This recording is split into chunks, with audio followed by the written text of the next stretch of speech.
Светиот архиерејски синод на Македонската православна црква, Охридска архиепископија, на својата редовна седница во полн состав, одржана на 12 јуни 2025 година, разгледа повеќе прашања и настани поврзани со животот на нашата света црква.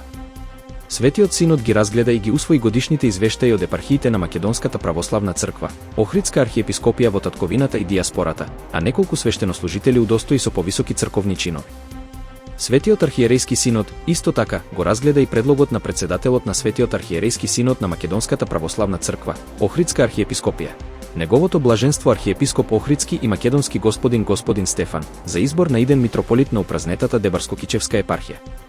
Раководен од Светиот Дух, Светиот архиерејски синод едногласно и еднодушно го избра неговото високо преподобие архимандритот господин Георгиј за митрополит на Дебарско-Кичевската епархија при Македонската православна црква, Охридска архиепископија. Достоен.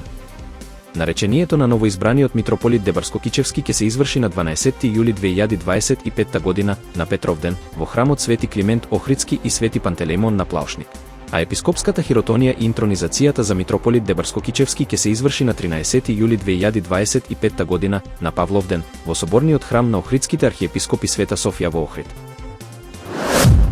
Премиерот Христијан Мицкоски изрази големо задоволство од најновите податоци за туризмот во Македонија, објавени од Државниот завод за статистика. Тој нагласи дека растот од 20% во бројот на гости и ноќевања во првите 4 месеци од годината е историски и особено значаен за услужната и угостителска дејност. Мицкоски посочи и дека се менува структурата на туристите, при што сега повеќе доаѓаат посетители од Германија, Франција и други земји. Ова е знак за поквалитетен туризам и дополнителна промоција на Македонија како атрактивна дестинација. Премиерот најави амбициозни планови за следната година, со цел најмалку половина милион ноќевања надвор од сезоната само во Охрид. Тој потенцираше дека минатата година биле забележани рекордни 1,2 милиони туристи и околу 3,5 милиони ноќевања. Оптимизмот на Мицкоски го подкрепуваат и податоците од април, кога бројот на странски гости пораснал за речиси 21%, а ноќевањата за скоро 20%. Тој изрази уверување дека ова позитивно влијание ќе придонесе за зголемување на брутодомашниот производ во вториот квартал.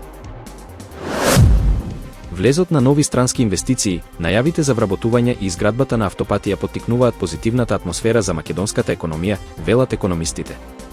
Сепак, Институтот за економски истражувања посочува дека инфлацијата представува главен ризик што може да создаде потешкотии во одредени сектори. Според Благица Петрески, во првата година има добар напредок кај макроекономските показатели како бруто домашниот производ и странските директни инвестиции, но е потребна внимателна контрола на инфлаторните притисоци. Таа посочува дека ветувањата за зголемување на платите во јавната администрација можат да влијаат негативно врз инфлацијата, што е ризик што треба да се следи. Анализата за реализацијата на владините ветувања во области како образование, здравство, родова еднаквост и младински политики покажува дека голем дел од мерките се остварени, но има потреба од подобрување на кадровската опрема. Јавниот долг засега е под контрола, но фискалната консолидација останува предизвик, особено со предвидените инвестиции од Обединетото кралство и Унгарија.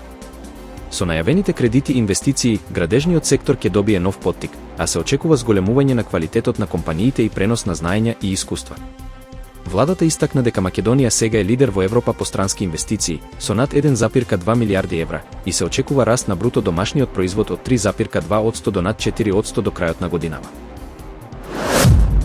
Боингот 787, 8 Dreamliner се урнал само неколку минути по полетувањето од меѓународниот аеродром Сардар Валабхај Пател, на 2 километри од местото на несреќата. Сведоци пријавиле силен тресок, пожар и густ црнчат, додека противпожарните и спасувачките екипи брзо интервенирале. Најмалку 12 студенти загинале, а десетици се повредени и пренесени во блиските болници. Многу од жртвите биле студенти на медицинскиот колеџ Биџи во Гуџарат, кој прогласи 3-дневна жалост. Родителите и пријателите се собраа пред кампусот, очекувајќи вести. Премиерот Нарендра Моди изрази длабоко жалење и ја нагласи потребата од поддршка за семејствата на жртвите. Министерот за здравство ја посети болницата каде што се згрижени повредените и ветува брза помош. Air India соопшти дека авионот бил технички исправен и екипажот искусен, додека компанијата соработува со властите и им дава поддршка на погодените семејства. Парламентот на Данска едногласно изгласа нов закон со кој се воведува задолжителна воена служба за жените, исто како и за мажите.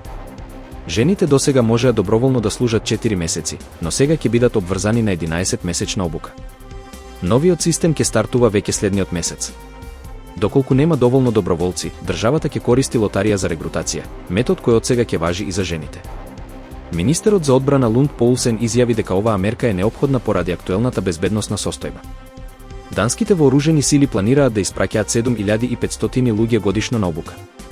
Целта е да се пополни активниот состав, кој моментално брои 24.000 војници и да се обезбеди поголема подготвеност за идни безбедносни предизвици.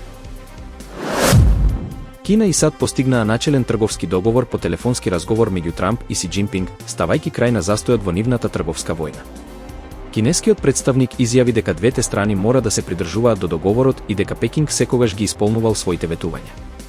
Договорот беше потврден и во последователните разговори во Лондон. Според Трамп, договорено е Кина однапред да испорача ретки земни елементи и комплети магнети, додека САД ќе дозволат влез на кинески студенти и други договорени бенефиции. Царините ќе бидат 55% за кинеските производи што доаѓаат во САД, додека Кина ќе наплаќа 10%. Сепак, не се објавени деталите за имплементацијата и техничките аспекти на договорот.